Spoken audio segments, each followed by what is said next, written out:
Elena Martinez wiped the sweat from her forehead as she scrubbed the kitchen floor for the third time that day. Her stepmother Victoria had deliberately spilled red wine on the pristine white tiles just to watch Elena clean it up again.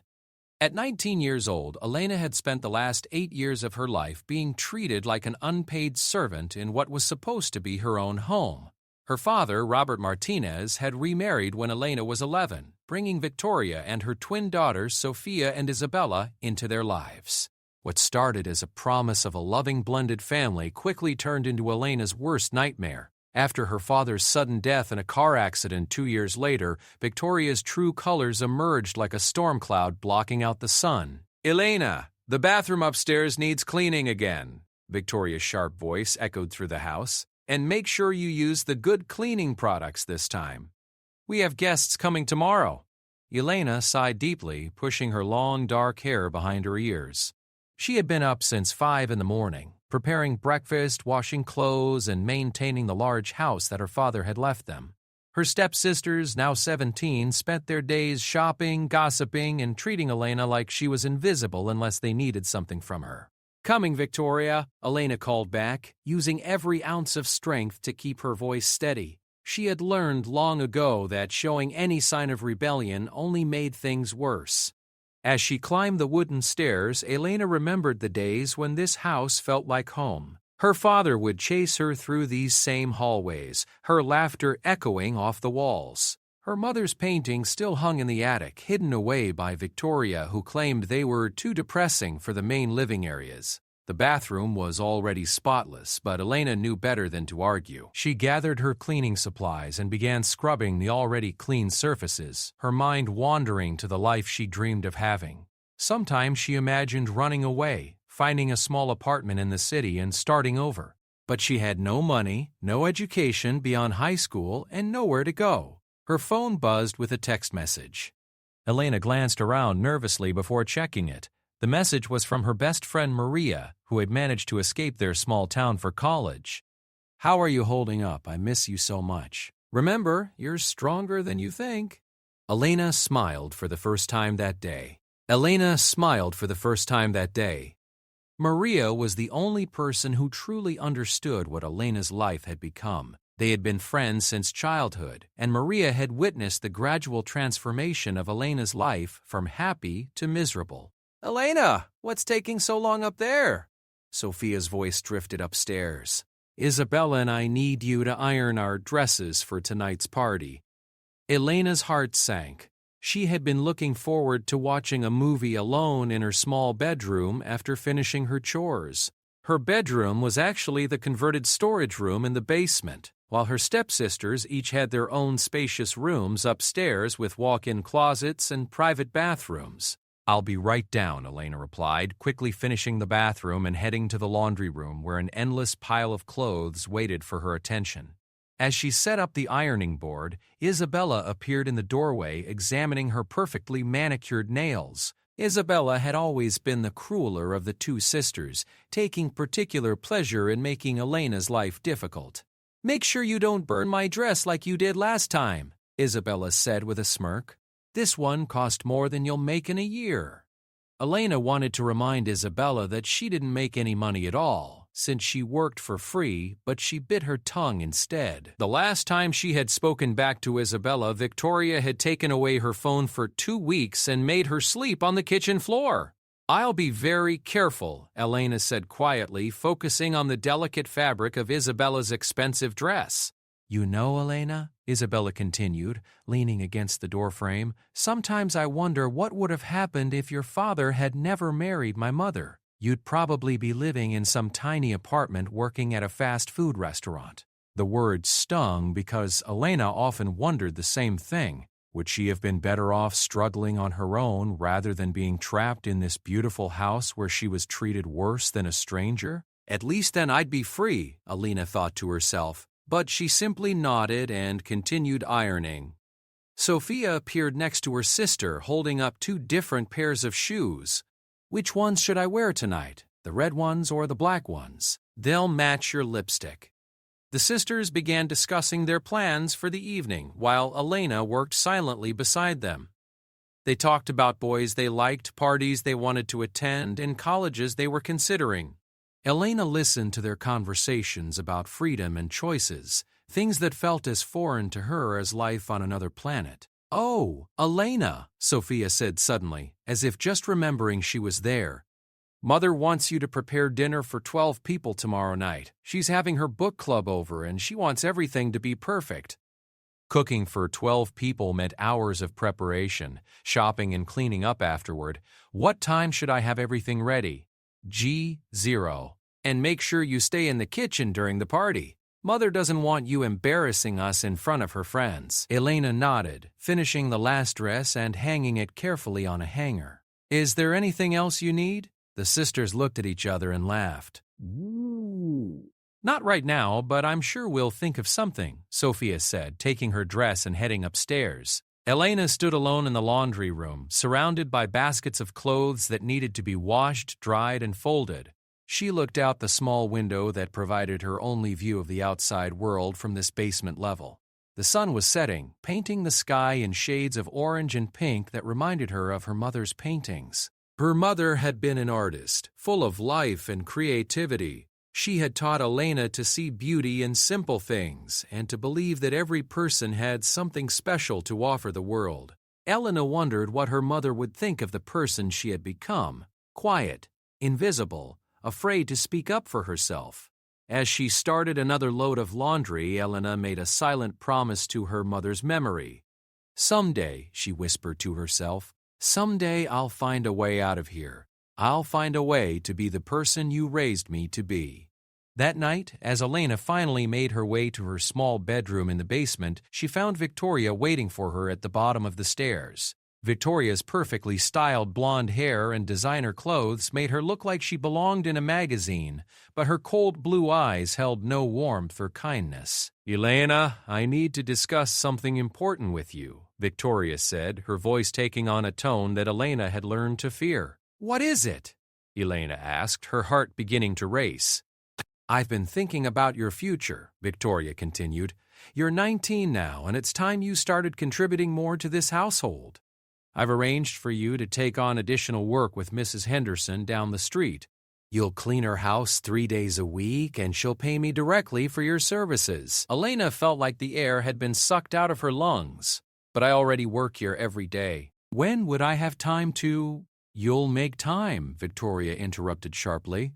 "Mrs. Henderson expects you to start Monday morning at 6. Don't disappoint me, Elena. This family has given you everything, and it's time you showed some gratitude." Elena wanted to argue that the family had given her nothing but pain and endless work, but she knew it would only make things worse.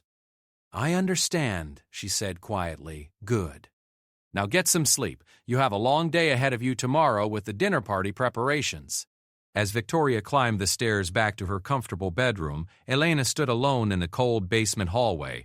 She looked at her small room with its single bed, tiny dresser, and one small lamp. This was her entire world, and it felt like a prison. She sat on her bed and pulled out the shoebox she kept hidden under her mattress. Inside were photos of her parents, letters from Maria, and a small journal where she wrote down her thoughts and dreams. She opened the journal to a fresh page and began to write. "Sometimes I feel like I'm disappearing, like I'm becoming invisible even to myself. I spend so much time taking care of everyone else's needs that I've forgotten what my own needs are. But I won't give up. Somewhere out there is a different life waiting for me. I just have to be brave enough to find it." As Elena closed the journal and prepared for bed, she had no idea that her life was about to change in ways she could never imagine. She didn't know that hundreds of miles away, someone was searching for her, someone who would see her not as a servant or an inconvenience, but as the extraordinary person she truly was. The moon shone through her small basement window, casting shadows on the walls. Elena pulled her thin blanket up to her chin and closed her eyes, dreaming of a world where she mattered, where she was valued, and where she could finally be free to become the person she was meant to be. Outside, the wind howled through the trees, carrying with it the promise of change. Tomorrow would bring new challenges, but it would also bring Elena one step closer to the destiny that awaited her, a destiny that would transform her from a forgotten girl in a basement room to someone who would be cherished and protected by the most powerful being she could ever imagine. But tonight, Elena Martinez was still just a young woman trapped in a life that wasn't her own, dreaming of escape and holding on to hope with every fiber of her being. She had survived 8 years of mistreatment through sheer determination and the memory of her parents' love. That same strength would soon be tested in ways she never expected, but it would also be the key to unlocking a future beyond her wildest dreams. 3 weeks had passed since Victoria's announcement about the additional work, and Elena's days had become even more exhausting. She now woke up at 4:30 in the morning to prepare breakfast before walking to Mrs. Henderson's house by 6. Mrs. Henderson, an elderly woman with a sharp tongue and impossibly high standards, made Victoria seem almost kind in comparison. Elena's hands were raw from constant cleaning, and her back ached from scrubbing floors and carrying heavy loads of laundry. She had lost weight, and dark circles shadowed her brown eyes. But she endured it all, because she had started secretly saving the small amounts of money Mrs. Henderson occasionally gave her directly, despite Victoria's instructions that all payments should go through her. It was a cold October evening when Elena's life changed forever. She had finished her work at Mrs. Henderson's house and was walking home through the park that served as a shortcut to her neighborhood. The sun had already set, and the streetlights cast long shadows between the trees. Elena usually felt safe in their small town, but tonight something felt different. As she walked along the familiar path, she noticed a man sitting on one of the park benches. Even in the dim light, she could tell there was something unusual about him. He was tall and wore an expensive-looking black coat that seemed to absorb the light around him. His dark hair was perfectly styled, and when he looked up at her, Elena felt her breath catch in her throat. His eyes were the most striking shade of silver she had ever seen, and they seemed to glow in the darkness. He was devastatingly handsome, but there was something dangerous about him that made Elena's instincts tell her to keep walking. "Excuse me," he called out, his voice smooth and sophisticated with an accent she couldn't place. "Could you help me? I seem to be lost." Elena paused, every fiber of her being telling her to run. But she had been raised to be kind and helpful, and the man seemed genuinely in need of assistance. "Where are you trying to go?" she asked, maintaining a safe distance. The man stood up, and Elena realized he was even taller than she had initially thought. He had to be at least 6'3", and he moved with a fluid grace that reminded her of a predator. "I'm looking for the Martinez residence," he said, those silver eyes never leaving her face. "I believe a young woman named Elena Martinez lives there." Elena's heart began to pound. No one ever looked for her. No one even knew she existed outside of her immediate circle of tormentors and the few people who employed her. "Why are you looking for Elena?" she asked carefully, not ready to reveal her identity. The man smiled, revealing perfect white teeth. There was something almost hypnotic about his presence, and Elena found herself drawn to him despite her fear. "My name is Adrian Blackthorne," he said, taking a step closer. "I have some information about Elena's family that I believe she would want to know." Elena's mind raced. She had no extended family that she knew of. Her father had been an only child, and her mother's parents had died when Elena was very young. "What kind of information?" she asked. Adrian studied her face carefully, his silver eyes seeming to see right through her. "You're her, aren't you?" "You're Elena Martinez. Something about this man-made deception feel impossible." "Yes," she whispered. "I'm Elena." Adrian's expression changed completely. The polite smile disappeared, replaced by something much more intense. He looked at her with a mixture of relief, concern, and something else she couldn't identify. "Elena," he said softly, "I've been searching for you for months. You're in danger, and you need to come with me right now." "I don't understand. What danger? Who are you really?" Adrian ran a hand through his dark hair, seeming to struggle with how much to tell her. "This is going to be difficult to explain, and I know you have no reason to trust me, but your mother wasn't entirely human, Elena." The words hit Elena like a physical blow. What are you talking about? My mother was an artist. She was perfectly normal. Your mother was part of a very old and very powerful bloodline. Adrian continued, his voice gentle but urgent. She had abilities that she kept hidden, even from your father. When she died, certain creatures began looking for you. They've finally found this town, and they're coming for you tonight. This is insane. Are you telling me that monsters are real? That my mother was some kind of supernatural being? I know how it sounds, Adrian said, taking another step closer. But look into my eyes, Elena. Look at them carefully and tell me you don't see something that isn't quite human.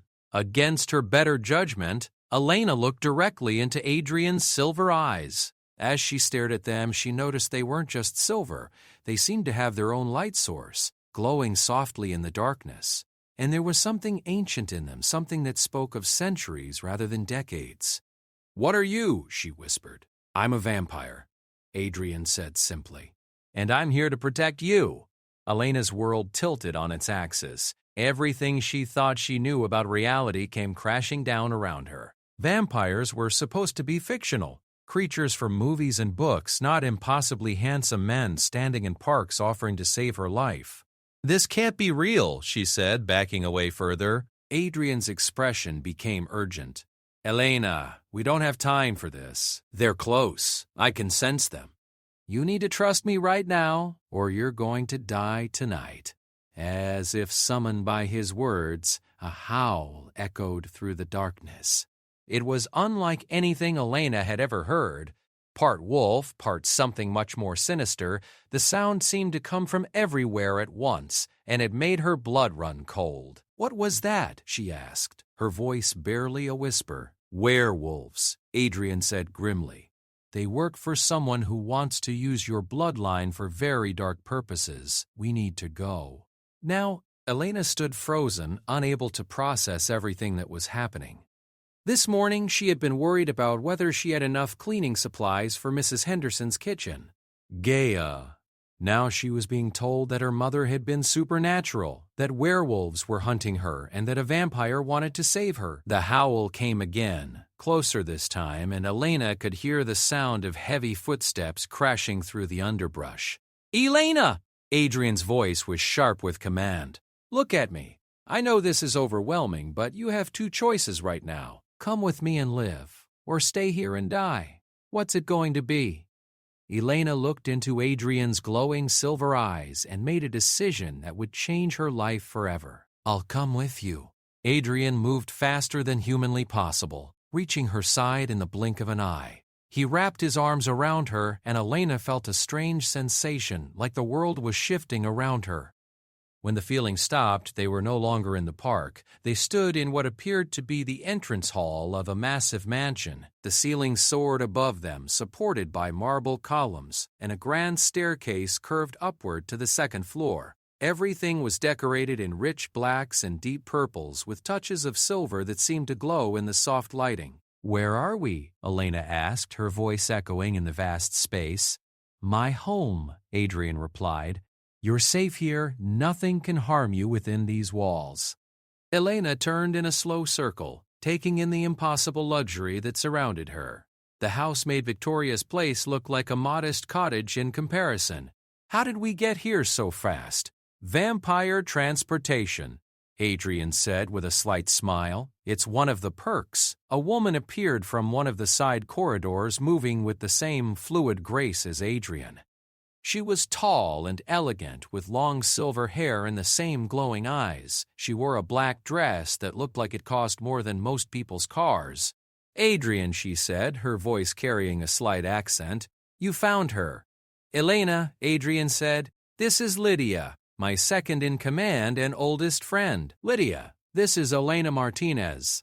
Lydia approached Elena with a warm smile that seemed genuine. Welcome to Ravencroft Manor, child. We've been preparing for your arrival. Preparing? Elena asked. But how did you even know I existed? Adrian and Lydia exchanged a look. Perhaps we should sit down. Adrian said, there's a great deal you need to know about your heritage and why you're so important. They led Elena into a sitting room that looked like something from a palace. The furniture was upholstered in rich fabrics, and a fire crackled in an enormous stone fireplace. Elena sat on the edge of a velvet armchair, feeling completely out of place in her worn jeans and faded sweater. "Your mother's family," Adrian began, "comes from a line of what we call bridgewalkers.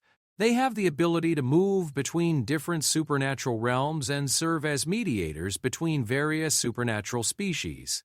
It's an incredibly rare and powerful gift. Bridgewalkers were thought to be extinct," Lydia added. "The last known member of their bloodline disappeared over a century ago. When we discovered that one had survived and had a daughter, it changed everything. But my mother never did anything supernatural. She was just normal. She was hiding her abilities," Adrian explained. "Bridgewalkers have been hunted for centuries because of their power. Your mother chose to live as a human to protect herself and you, but now that you're coming into your abilities," Lydia continued, "you can't hide anymore. Other supernatural beings can sense what you are." "What abilities?" Elena asked. "I don't have any special powers." Adrian leaned forward in his chair. "Have you ever had dreams that felt more real than actual life? Dreams where you were in strange places with strange creatures?" Elena's breath caught. She had been having vivid dreams lately. Dreams where she walked through forests filled with beings that looked like they belonged in fairy tales. She had always assumed they were just her imagination trying to escape her miserable reality. "Those weren't dreams," Lydia said gently, reading the recognition on Elena's face. "Those were glimpses of other realms. Your abilities are awakening." Elena stood up abruptly, pacing to the window. Outside, she could see perfectly manicured gardens illuminated by soft lighting. Everything about this place spoke of wealth and power beyond anything she had ever imagined. "Why should I believe any of this?" she asked, her voice breaking. "How do I know you're not just insane? How do I know this isn't some elaborate kidnapping scheme?" Adrian stood and moved to stand behind her, though he maintained a respectful distance. "Because deep down, you know I'm telling the truth. You've always felt different, haven't you? Like you didn't belong in the life you were living?" Elena's shoulders began to shake. All the pain and loneliness of the past 8 years came flooding out of her. "I just want to understand why my life has been so terrible. Why my stepfamily treats me like I'm nothing. Why I felt so lost and alone." "Because you were never meant for that life," Adrian said softly. "You were meant for something much greater." Elena turned to face him, tears streaming down her face. "What if I don't want something greater? What if I just want to be normal?" Adrian's expression was infinitely gentle. "Normal was never an option for you, Elena. But I promise you this, you'll never be treated as less than you are again. Here, you'll be respected, protected, and valued for exactly who you are." Lydia approached them, holding a soft towel that she offered to Elena. "Why don't we get you cleaned up and fed? You look exhausted. Tomorrow we can begin teaching you about your heritage and helping you understand your abilities." Elena wiped her face with the towel, feeling overwhelmed but also strangely hopeful. For the first time in 8 years, she was in a place where people seemed to actually care about her well-being. "What about my stepfamily?" she asked. "Won't they be looking for me?" Adrian's expression darkened. "They'll be told that you've left town for a job opportunity. They won't question it, and they won't look for you, 'cause they never really saw you as family." Adrian said bluntly, "To them, you were free labor. They'll probably be relieved not to have to feed you anymore." The truth of his words stung, but Elena realized he was right. Victoria and her daughters had never shown any genuine affection for her. They would probably throw a party to celebrate her disappearance. "What happens now?" Elena asked. "Now," Adrian said, his silver eyes warm with something that looked like admiration, "you begin to discover who you really are. You begin to live the life you were always meant to have." As Lydia led Elena upstairs to what would be her room, Elena couldn't help but notice how Adrian watched her go. There was something protective and almost possessive in his gaze, but it didn't frighten her the way it should have. Instead, it made her feel valued and important for the first time in her life. Her new room was larger than the entire basement where she had been living. It had a four-poster bed with silk curtains, a sitting area with comfortable chairs, and windows that overlooked the beautiful gardens. Most importantly, it had a lock on the door, but this time the lock was to keep others out, not to keep her in. As Elena prepared for bed in her new surroundings, she reflected on the extraordinary turn her life had taken. This morning she had been a servant. Tonight she was being treated like royalty by beings she hadn't even known existed. Part of her wondered if she was dreaming, but the soft silk of her new nightgown and the comfort of the luxurious bed felt very real. For the first time in 8 years, Elena Martinez fell asleep feeling safe, valued, and excited about what tomorrow might bring. She had no idea that her arrival at Ravencroft Manor had set in motion events that would reshape the supernatural world, or that the vampire who had rescued her was already falling in love with her in ways he had never thought possible. Elena woke to the gentle sound of curtains being drawn open and soft sunlight streaming across her face. For a moment she forgot where she was and expected to hear Victoria's harsh voice demanding that she get up and start her chores. Instead, she heard a melodious voice speaking in gentle tones. "Good morning, Miss Elena.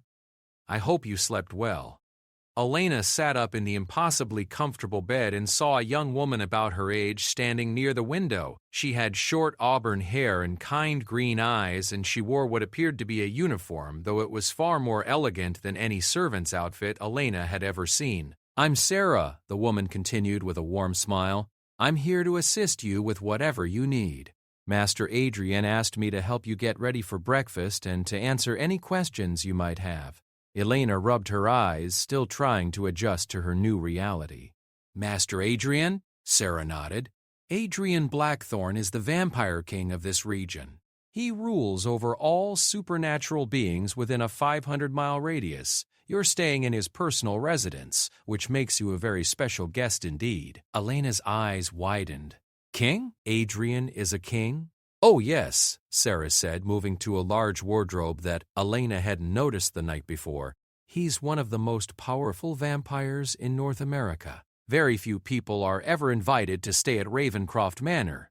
Sarah opened the wardrobe to reveal an array of beautiful clothes in Elena's exact size. There were dresses, casual outfits, formal gowns, and even pajamas, all in rich fabrics and elegant styles.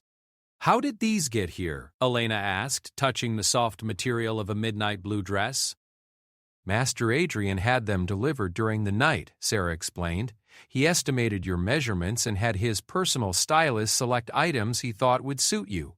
If anything doesn't fit properly, we can have alterations made immediately." Elena had never owned anything this beautiful in her entire life. Even the casual clothes were of higher quality than the best outfit she had ever worn. "I don't understand," Elena said, holding up a dress that probably cost more than she had ever earned. "Why is he doing all this for me?" Sarah's expression became thoughtful. "I've worked for Master Adrian for 3 years, and I've never seen him show such concern for anyone's welfare. He was personally involved in selecting everything in this room. Usually, he delegates such tasks, but not this time." Elena felt her cheeks warm at the implication. "He hardly knows me." "Perhaps," Sarah said with a knowing smile, "but Master Adrian is very good at recognizing what's important. Now, shall we get you ready for breakfast? He's waiting for you in the morning room." Elena chose a simple but elegant dress in deep green that made her eyes appear more vibrant than she had ever noticed. Sarah helped her with her hair, styling it in a way that made Elena look sophisticated and refined. When she looked in the mirror, she hardly recognized herself. "You look beautiful," Sarah said sincerely. "Master Adrian is going to be very pleased." Elena followed Sarah through the mansion's corridors, marveling at the artwork and architecture surrounding her. Everything was designed with exquisite taste, from the paintings on the walls to the fresh flowers arranged in crystal vases. It was like walking through a museum, except everything felt warm and lived in rather than sterile. The morning room was a bright, airy space with large windows overlooking a rose garden. Adrian was standing near one of the windows, reading what appeared to be a leather-bound book. He was dressed more casually than the night before, in dark pants and a white shirt that emphasized his tall, lean frame. When he heard Elena enter, he turned and his silver eyes immediately found hers. His expression changed completely, a smile spreading across his handsome face in a way that made Elena's heart skip a beat. "Elena," he said, moving toward her with that fluid grace she was beginning to associate with vampires, "you look radiant. Did you sleep well?" "Better than I have in years," Elena admitted. "Thank you for all of this. The room, the clothes, everything. I don't know how to repay you." Adrian's expression became serious. "You don't owe me anything, Elena. What I've given you is nothing compared to what you've been through. Please sit down. Are you hungry?" As if summoned by his words, Elena's stomach growled audibly. She realized she had been so exhausted the night before that she had forgotten to eat dinner.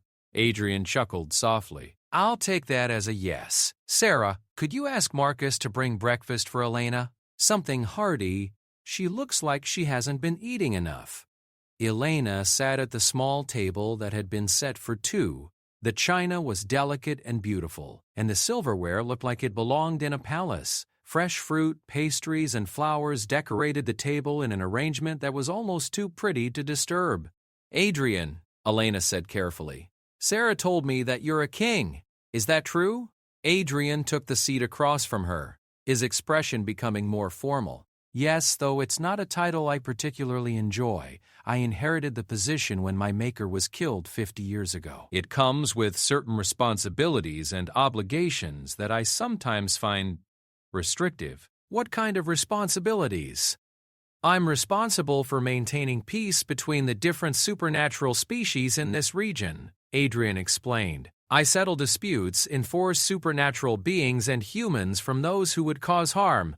Marcus, who Elena assumed was the chef, appeared with a breakfast that looked like it belonged in a five-star restaurant. There were fluffy pancakes, fresh berries, scrambled eggs that looked perfectly creamy, and bacon that smelled incredible. Elena had to resist the urge to eat everything immediately. "This is amazing," she said after taking her first bite. "I can't remember the last time I had a breakfast like this." Adrian's expression darkened. "Tell me about your life with your stepfamily. And don't leave anything out." Quote, as Elena ate, she found herself telling Adrian everything. She told him about the years of being treated like a servant, the verbal abuse, the way Victoria had stolen her inheritance and made her work for other people while keeping the money. She told him about sleeping in the basement, about having no friends except Maria, about feeling invisible and worthless. Adrian's hands gradually clenched into fists as she spoke, and his silver eyes began to glow with an inner fire that would have been frightening if Elena didn't somehow know it wasn't directed at her. "They stole your inheritance?" Adrian's voice was deadly quiet. "My father left me half of everything in his will," Elena explained. "But Victoria convinced the lawyers that since she was my legal guardian and I was a minor, she should manage my inheritance until I turned 18. When I turned 18, she told me that there had been financial difficulties and that the money was gone. I never saw any of it." Adrian was silent for a long moment, his jaw tight with controlled anger. "Elena, I want you to understand something very clearly. What was done to you was not just morally wrong, it was criminal. You were robbed, abused, and exploited by people who were supposed to care for you. But they gave me a place to live," Elena said, repeating the words Victoria had used to justify everything. "They gave you a converted storage room in the basement while living in luxury with money that rightfully belonged to you," Adrian corrected firmly. "They fed you scraps while eating meals bought with your inheritance. They dressed you in rags while wearing clothes purchased with your father's money." Elena had never thought of it in quite those terms, but she realized Adrian was absolutely right. "I guess I always told myself that it could be worse." "It should have been infinitely better," Adrian said. "You deserve to be loved, protected, and cherished. Instead, you were treated worse than most people treat their pets." Lydia appeared in the doorway carrying what appeared to be a legal document. "Adrian, I have the information you requested." "Excellent timing," Adrian said, though his eyes never left Elena's face. "Elena, I took the liberty of having some research done into your family's finances." Lydia placed the document on the table in front of Elena. "Your father's estate was worth $1.2 million when he died. That includes the house, his investments, and his life insurance. By law, half of that should have gone directly to you. Elena's hands trembled as she looked at the numbers on the page. $600,000 plus interest, Adrian added. And that's not including the money you should have earned from your work over the past 8 years. In this state, the minimum wage would have earned you approximately $40,000, not counting overtime. Elena felt dizzy. She had been living in poverty while her stepfamily enjoyed a lifestyle funded by money that belonged to her. I've already contacted my legal team, Adrian continued. We can recover every penny that was stolen from you, plus damages for the years of unpaid labor. But what if Victoria denies it? Elena asked. What if she says I agreed to work without pay? Lydia smiled in a way that reminded Elena that she was speaking to supernatural beings with resources beyond anything humans could imagine. We have ways of ensuring people tell the truth. Victoria Martinez will return what she stole, and she'll compensate you for your suffering. I don't understand why you're helping me, Elena said, overwhelmed by their generosity. What do you get out of this?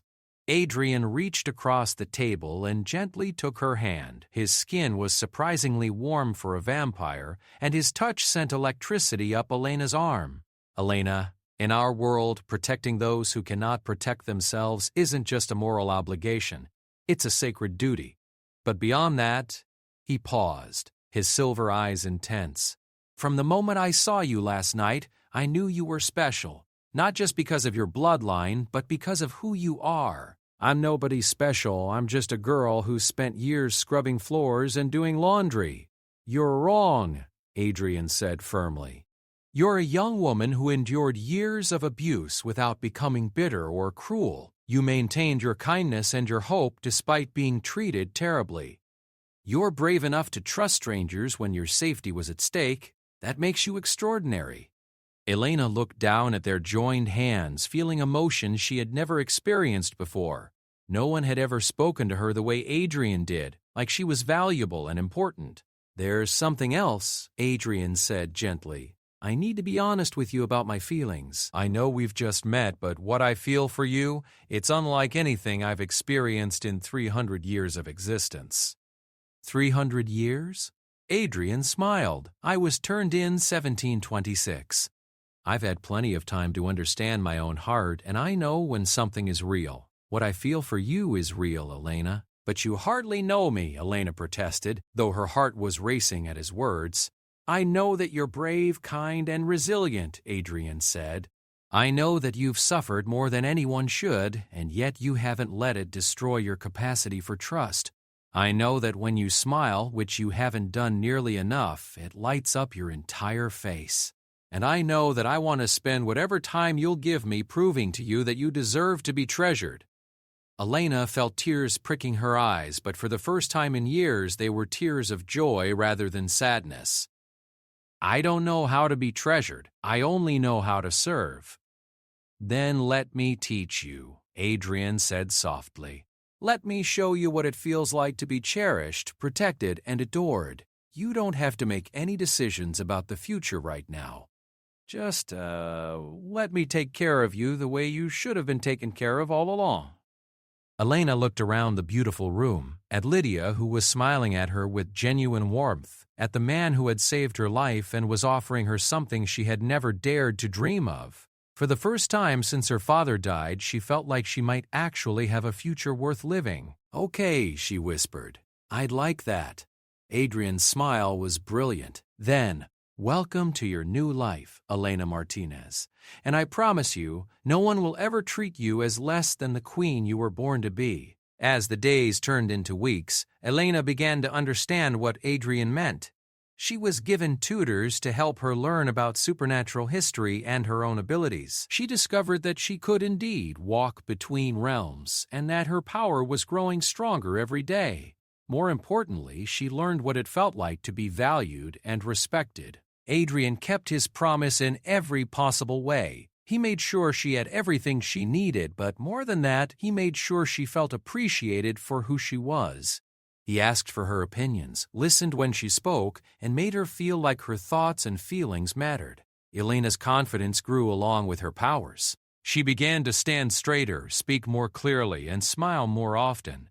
The frightened, beaten-down girl who had scrubbed floors for Victoria was transforming into a strong, confident young woman who could command respect from ancient supernatural beings.